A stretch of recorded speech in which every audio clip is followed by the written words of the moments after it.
शीतल की कहानियों में आप सबका स्वागत है।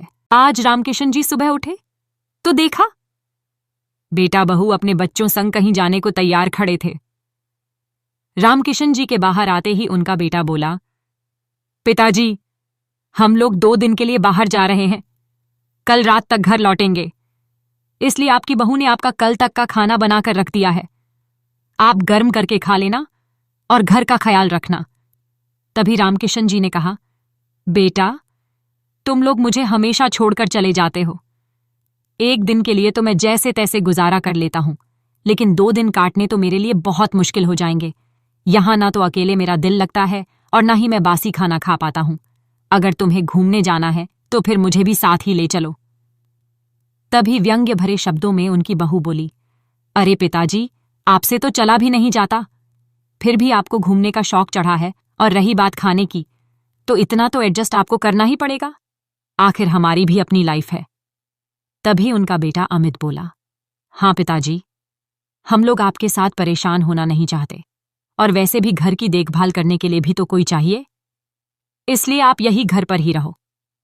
हम बाहर से गेट को ताला लगाकर जा रहे हैं। इतना कहते हुए उनके बेटे और बहू अपने बच्चों के साथ घर से बाहर निकल गए। रामकिशन जी खिड़की के पास जाकर कार में जाते हुए अपने बच्चों को देखने लगे और थोड़ी देर खिड़की से बाहर यूं ही ताकते रहे। फिर उदास मन से रसोई घर में गए और खाना खोलकर देखा तो कैसरोल में रोटियों का ढेर था और सब्जी के नाम पर डोंगे में पतली सी दाल रखी थी। देखते ही मन सोचने लगे कि क्या यही खाना खाकर मैं 2 दिनों तक गुजारा करूंगा। लेकिन फिर जैसे तैसे मन मारकर खाना खाया और कमरे में आकर बैठ गए। तभी अचानक उनकी नजर अपनी पत्नी की तस्वीर की ओर गई तो आंखों में आंसू उमड़ आए। 6 महीने पहले ही तो उनकी पत्नी का देहांत हुआ था और वे एकदम से अपने भरे पूरे परिवार के होते हुए भी नितांत अकेले हो गए थे।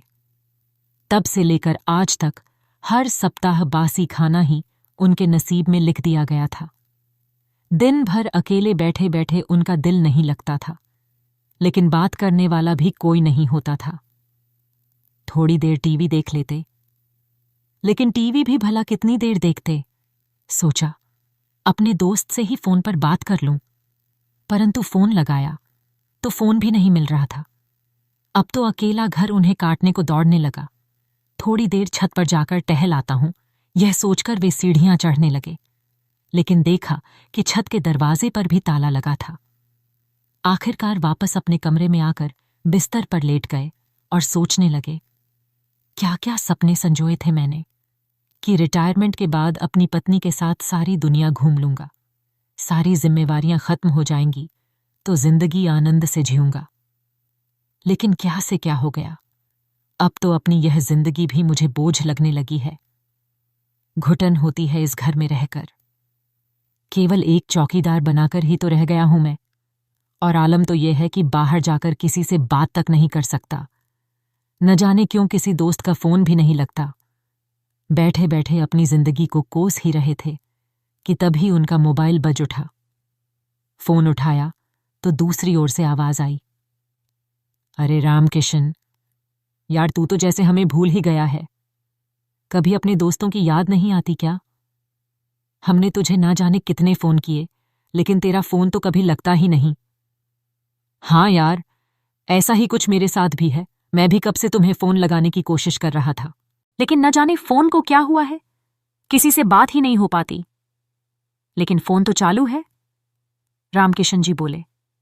तो उनके दोस्त ने कहा, अच्छा वह सब छोड़, यह बता कि भाभी के जाने के गम में कितने दिनों तक यूं ही घर में पड़े रहने का इरादा है।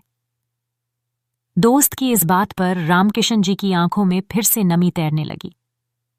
तभी उनके दोस्त ने कहा, हम सब दोस्त मिलकर अयोध्या घूमने जा रहे हैं और हम चाहते हैं कि तू भी हमारे साथ चले।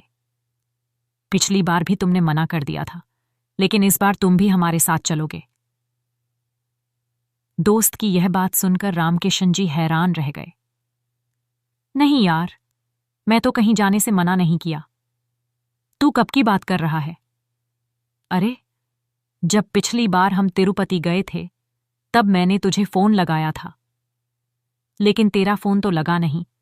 तेरे बेटे को फोन लगाकर पूछा तो उसने कहा था कि तू अभी कहीं जाना नहीं चाहता। इतना सुनते ही रामकिशन जी के पैरों तले जमीन खिसक गई। फिर उनके दोस्त ने कहा, इसलिए इस बार मैंने तुझसे ही बात करना उचित समझा, लेकिन 2 दिनों से फोन लगा रहा था, तेरा नंबर लग ही नहीं रहा था। किसी दूसरे नंबर से फोन लगाया, तब कहीं जाकर तुझसे बात हो पाई है। दोस्त की बातें सुनकर रामकिशन जी हैरान रह गए।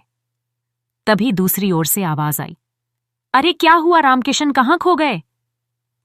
तभी रामकिशन जी बोले, हाँ, इस बार मैं जरूर जाऊंगा। कब जाने का प्रोग्राम है और कितनी पेमेंट देनी है? हमें सोमवार को निकलना है और पेमेंट की चिंता मत करना, तेरा चलना ही हमारे लिए बहुत है। ऐसा कहकर उनके दोस्त ने फोन रख दिया।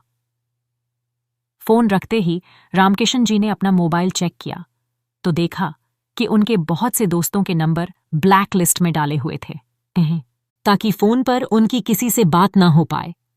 हे भगवान, तो यह सब मेरे बेटे का किया धरा था। रामकिशन जी आश्चर्यचकित रह गए।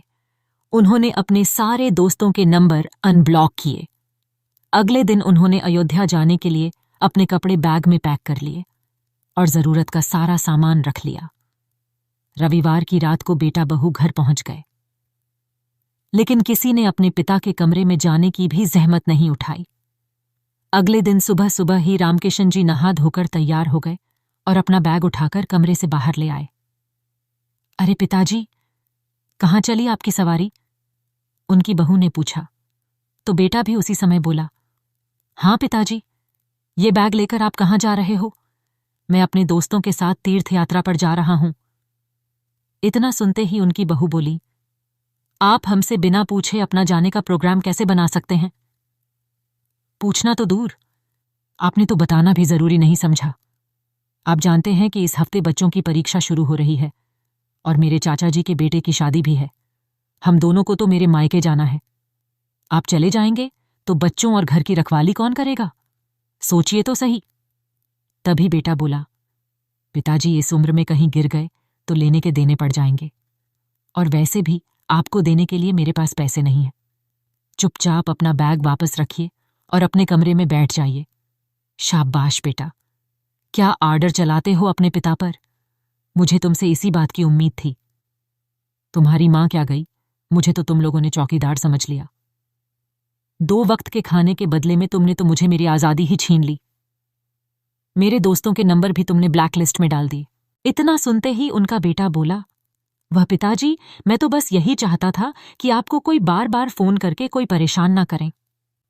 अच्छा, अगर इतनी ही चिंता थी मेरी, तो इतना ख्याल तुम्हें क्यों ना आया कि 2 दिन बासी खाना खाकर कैसे गुजारा करूंगा? घर में अकेले पड़े हुए तो मेरा भी दम घुटता है, यह तो तुमने कभी नहीं सोचा। घर की चौकीदारी कैसे करनी है वह अब तुम देखो। मैं तो 1 सप्ताह के बाद ही लौटूंगा। रही बात खर्च की, तो सारा खर्च मैं अपने खुद के कमाई पैसों से करूंगा। अब मैं अपनी जिंदगी अपने हिसाब से जीऊंगा। मुझे किसी से कुछ पूछने या बताने की जरूरत नहीं है। इतना कहकर रामकिशन जी घर से बाहर निकल गए। आज की कहानी आपको कैसी लगी, कमेंट बॉक्स में जरूर बताइएगा। वीडियो को लाइक, शेयर और चैनल को सब्सक्राइब जरूर कीजिएगा। धन्यवाद।